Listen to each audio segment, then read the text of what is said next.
we want to dig in a little bit to some of the experiences you had playing. You got a career, that I don't know, 20 plus years playing all the way from Newfoundland to ISC, international events.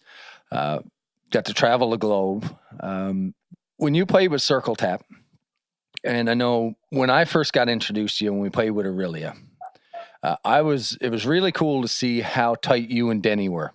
Denny Bruckert, who's no longer with us now, but you guys were best buddies. And it was so cool to see that not only a player-coach relationship, sponsorship, top player, but you guys are best friends. When you think about Denny, what do you think about? Man, there's so much I can thank him for, to be honest. Like, it's what I have in my life today, it wouldn't be without him. Like, if there was a second father figure that I had, let's call it spade a spade. How many people were on the road with their coach and was a roommate? Yeah. Like, him and I were roommates for 6-7 years, right? Like, it was weird. It was so cool. Like, he treated me like a ball player, but he treated me like one of his own as well. Like, I've been to his house many times with Sue and his daughters, and you know what? He was just a great, great man. I love the game. He, hey, big boy, on it. We know what he said. Like, he was just a great, great man. He knew the game. He played the game. He loved to have fun after the game.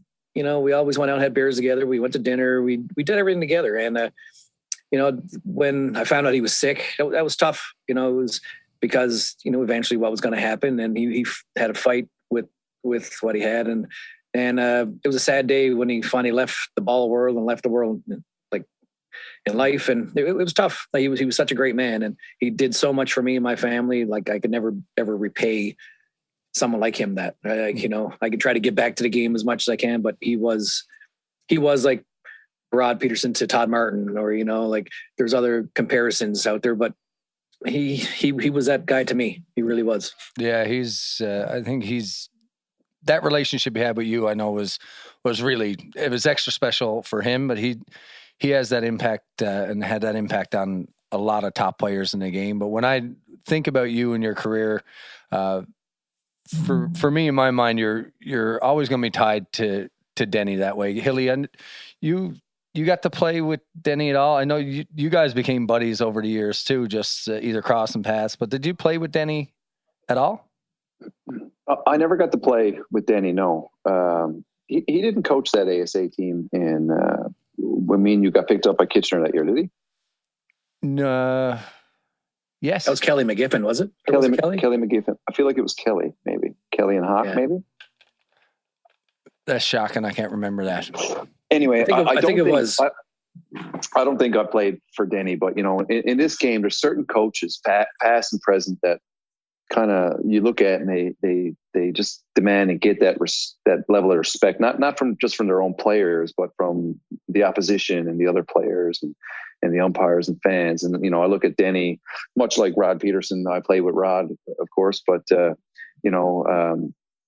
I look at Denny, and he's certainly one of those coaches. And I didn't get to play with him, but every time we'd be, whether it was Boys of Summer, or he was coaching Circle Tap, or he was coaching Kitchener, or he was coaching U.S. national team, I'd always say hi and just have, a few words, quick chat. And I did see him. The last time I see him was at Circle Tap a few years ago, but just a very nice man, and certainly well respected in the softball community, and obviously, if you look at his accolades, a tremendous coach.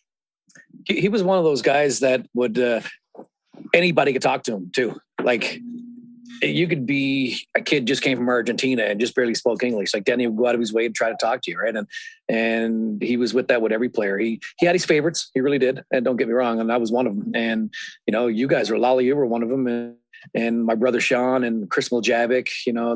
There's a lot of guys that were his boys, and it was fun playing for him. It really was, because you knew you were in the lineup every day. There was no denying it. No matter if you went 0 for 20, he knew you were that 21 hit. you were going for a grand slam that day. Like you were doing something big because he had that faith in you. And you knew that yourself, right? That you were going to be in line no matter what you did. If you were struggling, he was going to work you out of it. And that was a cool part of it.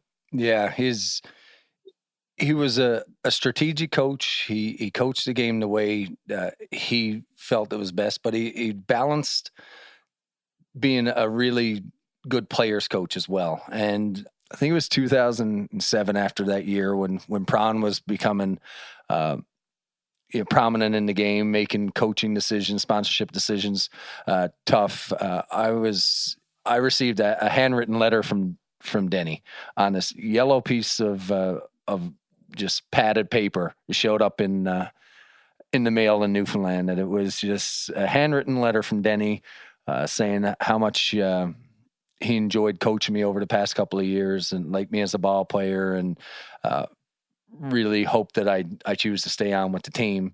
And it's something that I'll never forget and meant a lot. And it played a lot into the decision to stay and play with him versus go somewhere else. But it's the little things like that made Denny special and just made him the man he is, and why so many people in the game love and respect him.